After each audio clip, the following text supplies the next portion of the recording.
हे दोस्तों, welcome back to my YouTube channel जय माँ करवा। दोस्तों मैं हूँ एकता और आपका मेरे चैनल पर बहुत बहुत स्वागत है। दोस्तों कैसे हैं दोस्तों? आशा करती हूँ आप सब अच्छे होंगे और अपना ख्याल रख रहे होंगे। तो दोस्तों आज मैं करवा चौथ से जुड़ी हुई कुछ जानकारी आप लोगों के लिए लेके आई हूँ। आई होप मेरी जानकारी आप लोगों को अच्छी लगे। अगर अच्छी लगी तो मेरी वीडियो को लाइक और मेरे चैनल को सब्सक्राइब करना ना भूलें दोस्तों। तो जो आज का जो क्वेश्चन है, बहुत लोगों के क्वेश्चंस आते हैं कि ये बायना क्या होता है, करवा चौथ के दिन बायना किसको दिया जाता है, क्यों दिया जाता है और कब दिया जाता है। तो इसी से जुड़ी हुई जानकारी मैं आपको देने वाली हूँ, तो वीडियो पर अंत तक बने रहिएगा और वीडियो को स्किप किए बिना देखिएगा दोस्तों। तो चलिए शुरू करते हैं। तो दोस्तों ये जो बायना होता है ना, तो सबसे पहले मैं इसके बारे में बताती हूँ बायना होता क्या है। हम लोग जब करवा चौथ की पूजा करते हैं ना दोस्तों, तो करवा माता को श्रृंगार का सामान और कपड़े वगैरह चढ़ाते हैं, तो उसको बायना बोलते हैं। और अब मैं बताती हूँ कि बायना किसको दिया जाता है। तो ये बायना सुहागिन महिलाओं को दिया जाता है। अगर आपकी सास है तो अच्छी बात है, अगर आपकी सास नहीं है तो आप अपनी जेठानी को या फिर अपनी ननद को दे सकते हैं, या फिर कहने का मतलब कि जो आपकी सबसे पूजनीय हो ना, आप उनको दे सकते हैं ये बायना। तो दोस्तों अब जो नेक्स्ट क्वेश्चन आता है वो ये आता है कि ये बायना कब दिया जाता है। तो ये बायना हम जब पूजा अच्छे से कर लेंगे, करवा माता की पूजा पाठ करने के बाद ही आप अपनी सास को, या फिर सास ना हो तो अपने से बड़ों को, जो आपकी पूजनी है, जिनको आप बहुत मानते हो, आप उनको ये बायना दे सकते हैं और उनसे आशीर्वाद ले सकते हैं। ये सुहाग का सामान इसलिए दिया जाता है दोस्तों, जिससे आपके सुहाग में वृद्धि हो। तो दोस्तों चलिए मैं बताती हूँ कि बायना में आप अपनी सास को क्या क्या दे सकते हैं। तो सबसे पहले बारी आती है कपड़ों की। तो अगर आपकी सास साड़ी पहनती है तो आप उन्हें साड़ी ब्लाउज पेटीकोट का सेट दीजिएगा। अगर सूट पहनते हैं तो आप उन्हें सूट दीजिएगा। ये डिपेंड करता है कि आपकी सास क्या पहनती हैं। और उसके बाद बारी आती है दक्षिणा, यानी एक शगुन के रूप में आप उन्हें पैसे भी दे सकते हैं। अब उसके बाद बारी आती है श्रृंगारों की। श्रृंगारों में सबसे पहले श्रृंगार आता है ये रबड़ बैंड। आप पतले हो या मोटे, जैसा आपकी सास लगाती हैं, आप उनको उस तरह के रबड़ बैंड दे सकते हैं।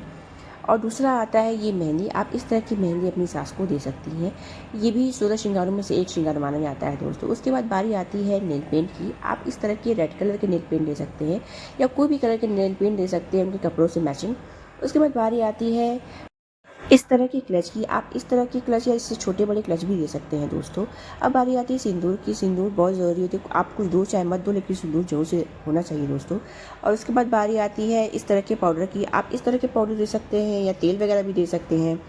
महावर देना ना भूलिएगा दोस्तों, महावर बहुत ज़रूरी है। ये श्रृंगारों में से भी एक श्रृंगार माना जाता है। और उसके बाद क्योंकि ठंड आ रही है दोस्तों, तो आप अपनी सासू माँ को ना इस तरह की लोशन क्रीम वगैरह दे सकते हैं। अब बारी आती है बिंदियों की। तो आप इस तरह की डिब्बी वाली बिंदी यूज़ कर सकते हैं, और या तो फिर फैंसी बिंदी इस तरह की यूज़ कर सकते हैं देने के लिए, या प्लेन बिंदी जो होती है आप इस तरह की प्लेन बिंदी दे सकते हैं। ये टोटल डिपेंड करता है आप पर कि आपकी सासू माँ क्या लगाती हैं। वीडियो अच्छी लगी वीडियो को लाइक, मेरे चैनल को सब्सक्राइब करना ना भूलिएगा दोस्तों। तो अब बारी जो आती है ना, इस तरह की चूड़ियों की बात आती है। चूड़ियाँ आपको देना बहुत ज़रूरी है। आप कुछ दो चाहे ना दो, आपको महावर, सिंदूर, बिंदी, मेहंदी, चूड़ियाँ, बिछिए, ये सब देना बहुत ज़रूरी होता है। और उसके बाद जो चीज़ें हैं आप अपने मन से दे सकते हैं उनको, लेकिन ये सब चीज़ें ज़रूर से दीजिएगा। आप इस तरह के कंगन भी अपनी सासू माँ को दे सकते हैं। देखिए बहुत प्यारा सा कंगन है ये। मैं आपको जस्ट आइडिया दे रही हूँ कि आप क्या क्या ले सकते हैं अपनी सासू माँ के लिए, और बाकी आप पर है कि आप अपने सामर्थ्य के हिसाब से कम ज़्यादा करके ले सकते हैं। तो दोस्तों यहाँ पे मैं आपको सब सैंपल दिखा रही हूँ कि आप बायना में अपनी सास को क्या दे सकते हैं। इसके अलावा आप शीशा कंघी भी दे सकते हैं, ये भी शीशा कंघी भी दिया जाता है दोस्तों। और जो नेक्स्ट आता है वो बिछुआ। आप इस तरह का बिछुआ भी दे सकते हैं। अगर आपका सामर्थ्य है तो आप बिछुआ से ज़्यादा पायल भी दे सकते हैं, या सोने का कुछ सामान भी दे सकते हैं। अगर कुछ नहीं है तो आप बिछुआ ज़रूर से दीजिए, क्योंकि ये सुहाग की निशानी होती है दोस्तों। आप उसके बाद आप इस तरह के फ्रूट्स वगैरह दे सकते हैं। सीजनल फ्रूट्स मार्केट में बहुत सारे हैं दोस्तों, तो आप सीजनल फ्रूट्स भी दे सकते हैं दोस्तों। इसके अलावा आप इस तरह के ड्राई फ्रूट्स भी दे सकते हैं दोस्तों। और दोस्तों मैं आपको एक बात बताना चाहती हूँ, ये जो मैंने शुरू से लेकर अंत तक आपको चीज़ें दिखाई हैं, ये मैंने आपको सैंपल के रूप में दिखाई है कि आप करवा चौथ के दिन बायने में अपनी सास को क्या क्या दे सकते हैं। आप अपने सामर्थ्य के हिसाब से चीज़ें कम ज़्यादा कर सकते हैं दोस्तों।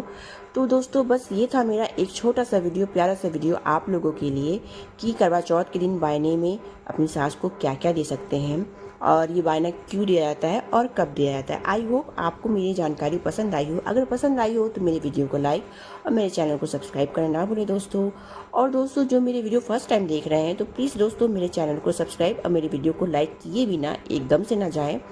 तो फिर दोस्तों आज की वीडियो मैं यहीं पर रोकती हूँ और मिलते हैं नई जानकारी के साथ अगले वीडियो में।